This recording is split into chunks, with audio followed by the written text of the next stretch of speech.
Let's have a look at the drawings for the Zetland Lofts. Good morning everyone, Florian Heiser here and welcome to another episode of Heiser Says. I've got my stein of coffee and I thought I'd start the day by sharing some information that was sent to me last night. Yesterday I put a call out for anyone who had access to some drawings of the lofts at Zetland that have recently been evacuated, well, not so recently been evacuated, and a young lady who was a subscriber sent through some information. She sent through the drawings, then she sent through the DA that she found, and then I think at about 1 a.m. she sent through some pictures she found. So she's getting obsessed with it, she was saying, and I think that's awesome. That's really good. That internet, I gotta find out more.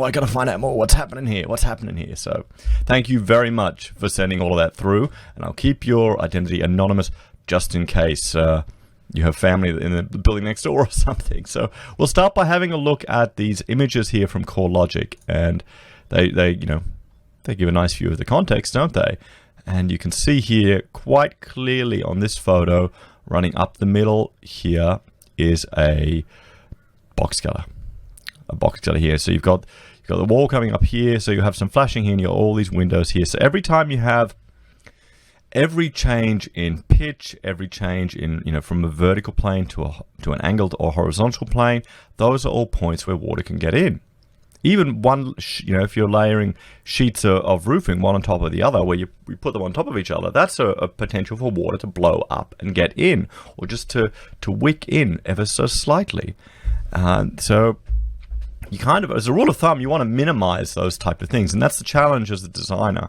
You need to be aware of potential for damage, and we're seeing here the implications of just what can happen if it goes wrong.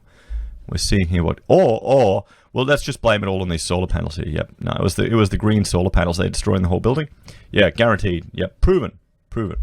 Anyway, so what happened with this building? Because when we originally looked at it, in 2014, another development application was put in, and it looks like that was to pretty much infill under here. So originally, all of the area underneath the building was going to be, I think, a market garden. The site is currently occupied, we'll read this here. The site is currently occupied by 2-story residential apartments suspended above a void space measuring approximately 6 meters in height. The void space was initially intended and approved to be occupied by temporary local food market stalls and a number of commercial and retail tenancies. So could you imagine living in these apartments and then there'd be a market all the time? I mean, I'm sure it sounds good. But could you just think how bloody noisy that would be and how uncomfortable it would be on the weekends?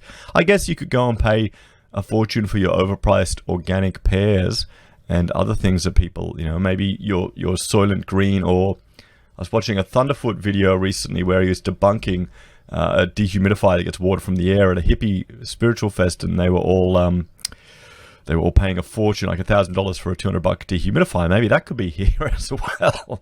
But so this gives us some good images, better images than we had on Google of just what was there underneath before they did the infill work. So you can see here, they've got the plumbing, they've got the slab here, the columns coming up, beautifully watered undercroft area. The stair entry there. I mean, look at this, how it's all exposed.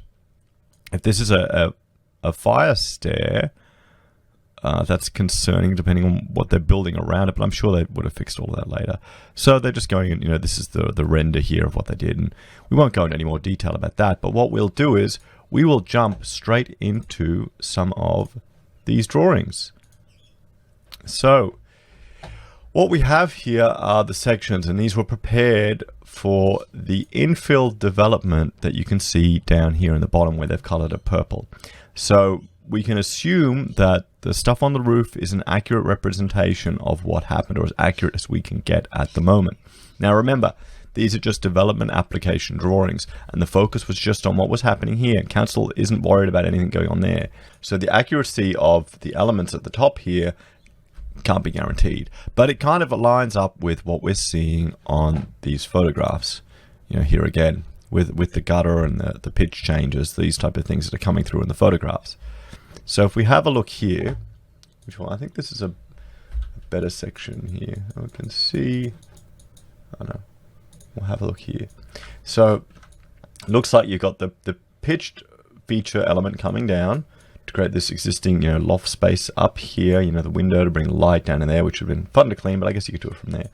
And they have what appears to be a box gutter sitting here above the corridor. It looks like a corridor, this side here. So they've got a box gutter element here. They've got what looks like an eave gutter on the end of this above this flat bit.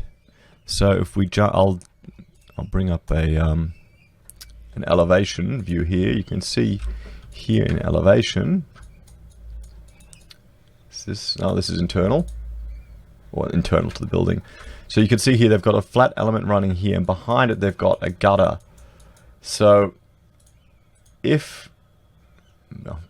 behind it they've got a gutter. So this one comes down, and there's a flat element there, and there's a little eaves gutter running back there off this, but it isn't really an eaves gutter. It's kind of a suspended gutter above this flat element. So the question is, so the water is coming down here. Now this can't be accurate, because this is a lot of rainfall, and it'll be going fast too.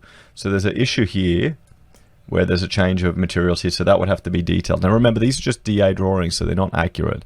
There'd be a whole lot of construction details explaining what's going on here. But what you want to be worried about whenever you have a change like this is the water gets blown up with a strong wind and up and underneath. And then it gets into the insulation, and just every time it rains, it gets slowly wet, and then it starts dripping down and those type of things. But in the images that we saw yesterday, and I'll jump to these here. In the images that we saw yesterday, I mean, look at that. That's extensive damage, and there was rainwater just flowing. Well, look, I'm assuming rainwater flowing down in, and then it was trying to capture it. So what could happen is the water from the wind can get blown up underneath this change. So you have to lap this one. When you're designing it, you need to think of where the water will flow, and you have the one layer above the other. So when you've got this sheeting here and this sheeting here, water could still come up there when it's wind blown or if it's wicked. So you need to have a certain amount of underlapping to address it. So you've got some metal that you have to stop the wind blown rain coming up. Now the length of that metal, that's specified. There's a standard to that, and that depends on the wind speed of the area and the pitch of the roofs. Now I've nominated that on jobs, but actually making sure it gets built, sometimes it doesn't. I did it on a warehouse, not a warehouse, a garage, and I wanted it at the edge of the buildings, the corners. I wanted enough lap, and they just used what came in their kits, which wasn't suited for the wind area. So you can document these things properly, and often they won't do it. But nevertheless, that's one thing that needs to be issued and concerned. Now that could just be the parapet, judging by this, and then the roof could go down. But regardless, that's still something to worry about. It's a concern there. But what really concerns me is what's happening here, because this can't be accurate. Well, maybe it can be. If you've got a flat element in there, how's the water draining off there? How's it draining off? Is that just draining off the edge of the building? And how's this going? What happens when this overflows? When it overflows, because gutters will always overflow when too much rain. You design it for, I think, 1 in 100 years, or that's what you should, amount of rain. And when you're designing gutters, it's all to do with the square meter area of the roof, the amount of rain that's falling down, and then you need to make sure the gutter's big enough to capture that. And the downpipes then need to be sized to capture that as well. But also, in this type of situation, you need to think about overflows. And overflow is a big issue. It's when it backs up, what will happen to the water. So say here, they've got, what do they got here? Hang on, we'll look at this one here. Say you've got a box gutter here, and they've got a little parapet here. So it looks like that's, could that be a skylight coming down? I'm not sure. If we look at these photos, here, they look like these type of things, these skylights coming down here. But still, we'll jump back. So you've got an issue here where they've got a little parapet coming down, and this here's a little box gutter. So it means it's collecting water from here and a little bit of water from here. So say this guy, he backs up. Then where will the water go? The water will go up, and if it needs a way to get out, it needs an overflow, and this is either another downpipe that's at a higher level. So here, what we'll do is I'll take a snippet of this, and we'll talk about it. Okay, and we'll jump back to here, and let's do some real dodgy explanation here. Okay, so say, and I'll do it in red. We've got our downpipe here. We've got a sump here and a downpipe here. Okay, picking it up, just in the bottom of the gutter, picking it up. I'd say every 6 meters or something, depends. So rainwater is coming in. That's fine. It's just a little bit of rain, and this here is stopping it from causing too many issues, and it gets taken away. Okay, that's how it's all working normally. But let's say someone gets their bottle of soy, and we've got it here. They've got their bottle of, we'll make it pink. Their bottle of soy gets thrown up there. Okay, they've just come home from their protest about the planet, and they just threw their soy with such power that it landed up on the roof, and it got jammed in the gutter here, just by chance. The wind blew it or something. Wind blew it out of their hands. So then they've got a rain from all the right-wing tiers because their protests are working so well. Can you tell what happened in Brisbane recently? And the water starts backing up because it's not flowing down. It's still getting through, but not at the rate that needs to discharge this box gutter safely. So this is what happens. There should be, and I'll draw this here in blue, so you can see there should be like another downpipe here, an overflow pipe. This is one way to do it here. So when the water goes up past our soy bottle, it'll start discharging into this other pipe, this overflow pipe. So then if you're on the building here and say, we'll jump to, where's that 3D view? Say we'll jump here. Say you're on the outside of the building and you notice in the rain or someone that water is coming out of this pipe, maybe here at the edge of the building and shooting onto the footpath. You want it to be somewhere where you'll notice it. Why is water coming out of there? Uh-oh, that's an overflow pipe. There must be something wrong. We better get up there and inspect it. You would have regular inspections as well to deal with this type of thing, but you'll have an overflow pipe there to deal with it. Another thing, I'd actually shoot it out here at the edge as well. There should be a little exposed one there at the edge, which they may not have picked up in the render. And the Google Earth images aren't just good enough to see it, but you'd have another one. So say we'll jump back here. So you got that type of overflow pipe. Another thing is, imagine we're cutting a section through it like this. So this is the end of the building. And hang on. The end of the building here. I'm trying to draw with a mouse. And you've got a box gutter here, and this is the roof sheeting coming down.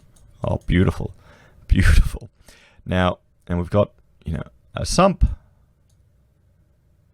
This should all be designed by the hydro engineer, but depending on the size and complexity of the roof, you can work it out yourself using the standards.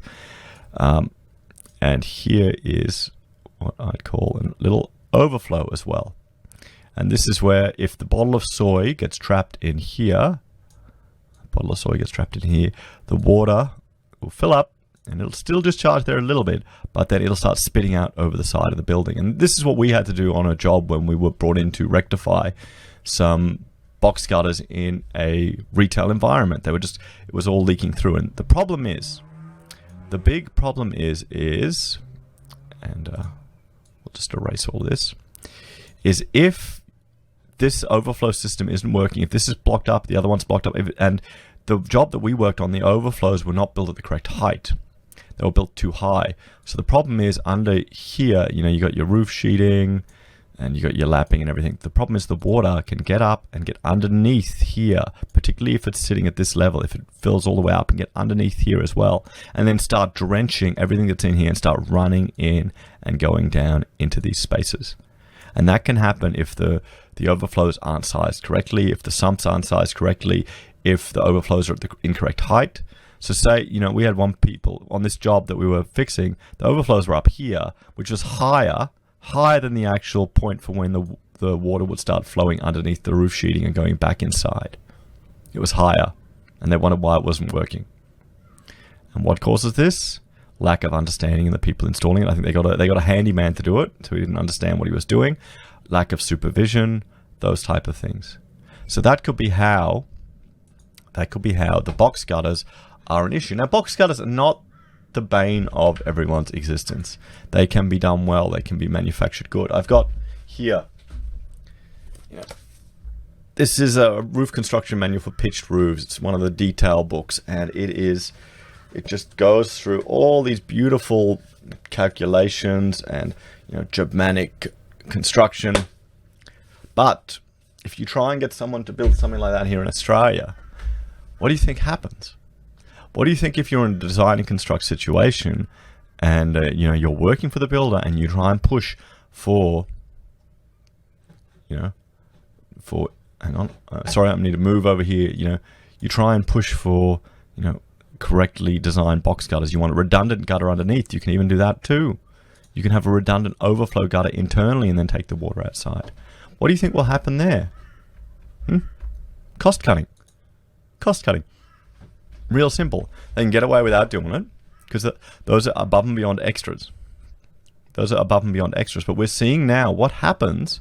When it's just design. It's failing. We're seeing what happens. This is a failure of a building element that's caused $5 million worth of damage.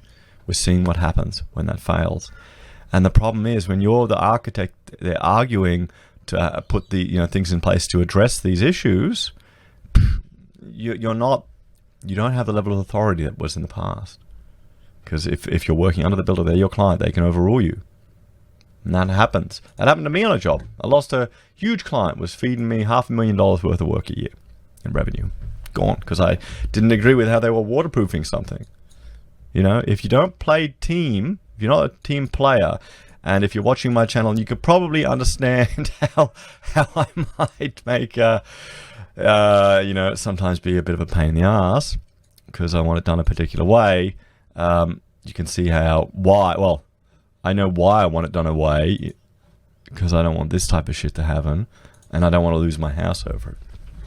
So who's to blame for this? We'll never know. Oh, we will know hopefully if it comes out, but there's a whole lot of issues with these gutters. Who could cause the mistake? Could be the way it was manufactured.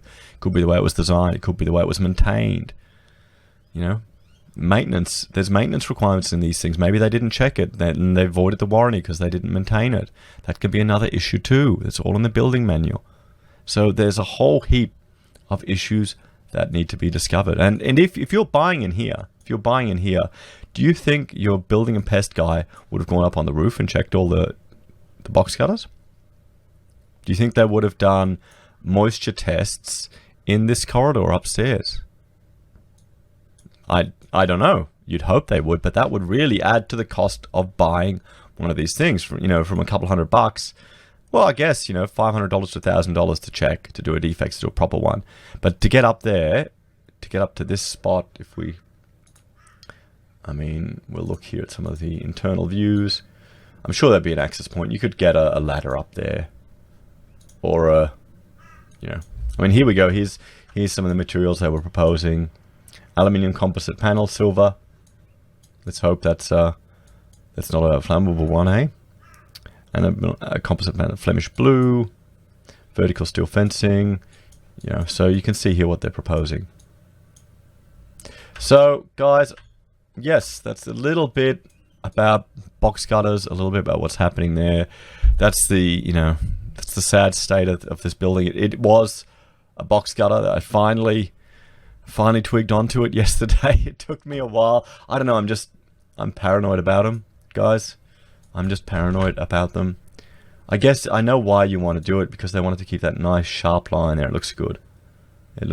But the thing is, sure, this one here, that's the money maker. You spend the money on putting a box gutter there, and what you do is the other roof, you just run to here and you put a gutter on there. You put a gutter on internally. Who cares? It's the courtyard. You're going to make money from the front shot.